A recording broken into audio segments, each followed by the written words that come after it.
I used to spend a lot of energy trying to fight the noise with more noise, thinking if I defended myself loud enough, I would have the upper hand and protect my peace. But I've learned that ego death is this constant detaching. It's the realization that while the world tells us that we have to raise our voices because the world itself is loud, the true being, the true power is found in the unbecoming, the shedding of the old self. And the more we awaken, the more static shows up from the world around you because you become more sensitive to it. You become more conscious, more aware of it. Your silence will offend the noise. People's ego will be offended just by your presence. And when I say offended, they might be uncomfortable around you. People you don't know, people you used to know, people you are familiar with, it doesn't matter. This friction or resistance coming from others is not because we're doing something wrong. It's because we're unbecoming. You don't need to be loud anymore. The unbecoming, your awakening, whatever resonates for you, our healing should not add to us. It should not exhaust us in that way because you're unbecoming. And so that unbecoming reads different to others not going through, not having the same experience. They're used to the old you, the energy that used to match theirs. You know, I myself, I'm not perfect, but the minute the old stuff tries to become alive again in me, my ego, there is a burning that starts to take place in the pit of my stomach, in my center.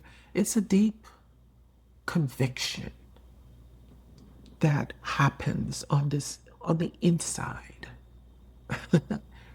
And for me, what I have recognized that I let it come up because you want that to come up and come out.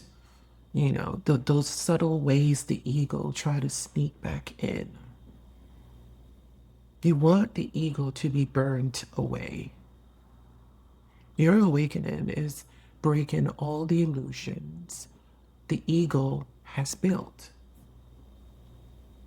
when we were asleep. But the egos around you remain the same. And that difference create friction.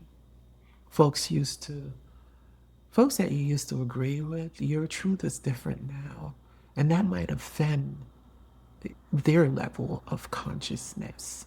It can be on the job, in your own home, dealing with family members. People will project their noise onto you. When I experience these kind of situation, I don't subscribe to it. I detach by not giving the situation my attention. And I don't want this to be focused on people and their negative energy because that is also the trap of pulling our attention in the wrong place or putting our attention in the wrong place. And that draws our attention to a negative situation. But peace doesn't try to prove itself. The ego does.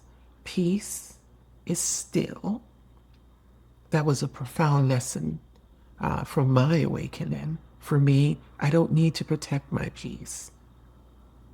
And this gives me, I just need to be aware, it gives me the wisdom in dealing with others that are not experiencing inner peace. The trap that I fell into before, until I recognized that was the ego in disguise, was I would try to use spirituality to defend my ego, to prove I'm right. But spirituality can also just become an identity for us and not an experience of unbecoming. Oh, my friends, we don't need to sell our spiritual journey to anyone. We just have to be it. We don't need to advertise our healing either. I just want to keep sitting in that unbecoming. When you become nothing, it's hard for the noise and other people's egoic behavior to stick to you when you become nothing. I was trying to prove my healing to others whenever it was convenient. But that is still the ego. When the ego is dying, something inside me says, there is nothing to prove. And there's a subtle realization that happens when you stop defending who you are, when you stop defending the form, when you stop defending the personality. The ego can only attach itself to an identity, and that's what it seeks to defend, if that makes sense. The personality, the identity form. But the ego does not seem to attach to the truest part of us.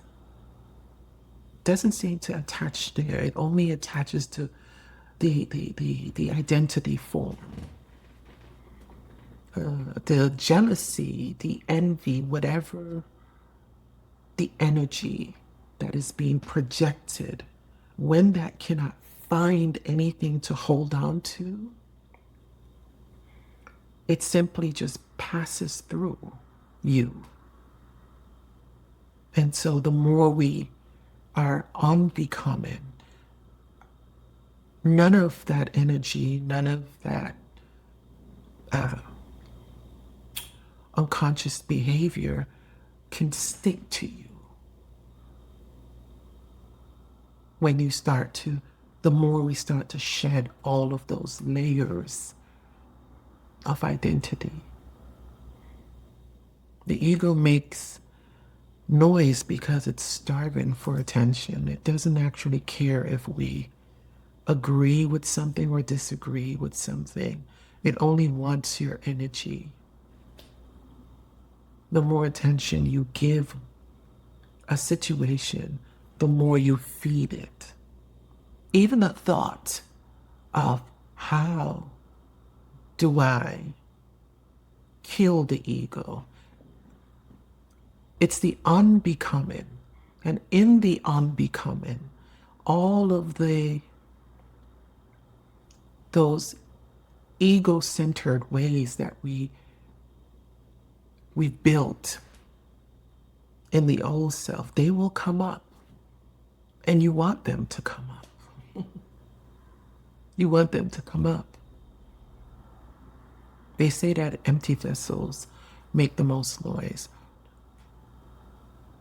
When you see the noise for what it is, you don't let it stick. You simply remain aware. And I've had to learn that the hard way. These sticky situations that arise, it is best not to feed them, not to tune in when we are aware of where it's coming from. Once you subscribe, it has your attention. So if we keep feeding the negative situations that's filled with ego activity, we feed them by giving them our attention. Yes, we will encounter people who will not like us because of your essence, but don't focus so much on them and the behavior because you know where it's coming from. Don't focus on the negativity. Keep your attention here. That's the trick. That's a big part of the ego is to get our attention and to hold it.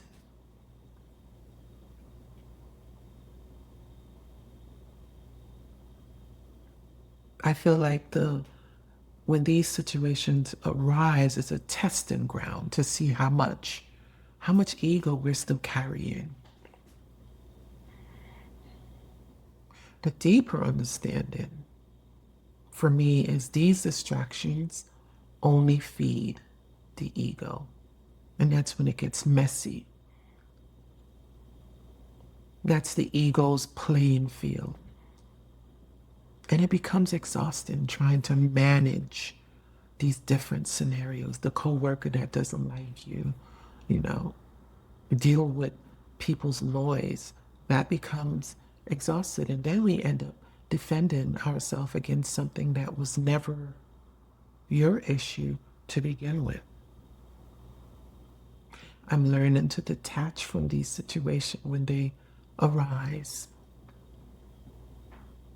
Maturing spiritually, we have to be like trees.